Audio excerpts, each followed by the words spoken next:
जी नाज़रीन, असीं हिन वक़्तु जंगल प्रेस क्लब में मौजूद आहियूं, जिते ॻोठणनि पारां शहरवासियुनि पारां एहतजाज कयो वियो आहे। अचो त उन्हनि सां ॻाल्हि ॿोल कयूं, उन्हनि जो छा चवणु आहे वधीक। जो चाचो आहे यको ज़मीन उन जे इन में हथ में हुई, बाबा तू करे सभिनि खे विराए रबनवा साईं। यको उन जे हथ में हुई, बाबा हे वॾा ॿाहिरि अथसि, मुंहिंजो अबो उनजो वॾो वॾो भाउ, उन सां बि यको ज़्यातियूं करे उनखे 2-3 साल हितां तड़ाए रुकाए छॾियो ऐं पंजाब वियासीं हलिया असां।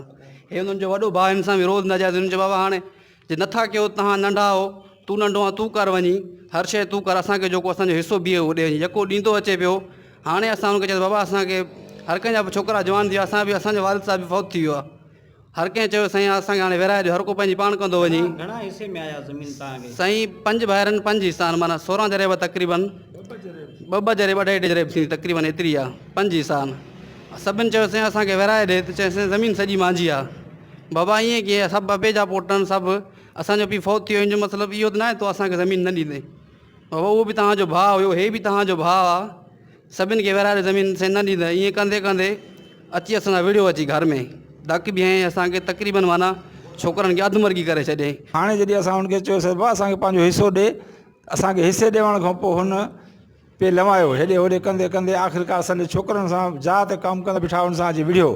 पर तमामु उन्हनि खे हद खां वधीक 10-12 छोकिरा उन्हनि खे फटी कयईं, तमामु हद खां वधीक उन्हनि खे धक हयईं, कोडरा कुहाड़ियूं पुटनि सिधो। ईअं थियो। उन खां पोइ जेल वियो। असां FIR कईसीं, 6 जा सर्टिफिकेट आहिनि असां वटि ऐं धकियुनि जा, ऐं फ़ैसिलो बि जेको थियो मेड़ खणी आयो, घटि में घटि बि 500 क़ुरान शरीफ़ हुयुसि। ईअं साईं मेड़ खणी असां वटि आयो, हुते 1 हर 2 हर ॿिया माण्हू बि हुया।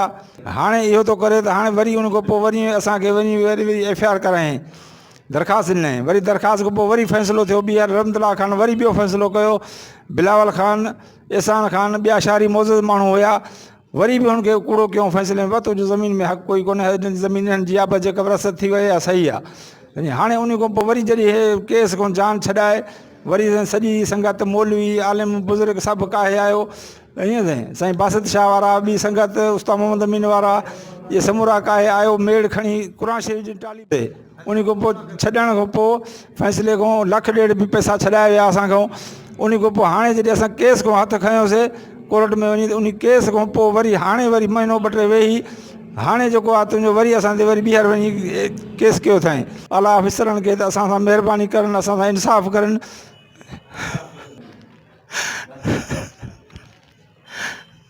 असांखे त सभु तहफ़ुज़ ॾियनि, असांखे असां सां महिरबानी करनि। असां आला ऑफिसरनि खां इहो आहे त असां सां अर्ज़ु आहे त असांखे इंसाफ़ मिले।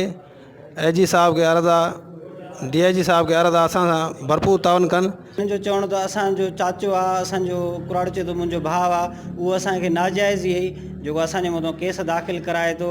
हिननि SP जेकाबाद, DIG Larkana, IG Sindh खां हिननि मुतालबो कयो त असांजे मथां जेके कूड़ा हिन केस कया आहिनि उहे ख़ारिज कया वञनि, असां सां इंसाफ़ कयो वञे। कैमरा टीम सां गॾु जावेद समेंजो, जेकब न्यूज़, जंगल।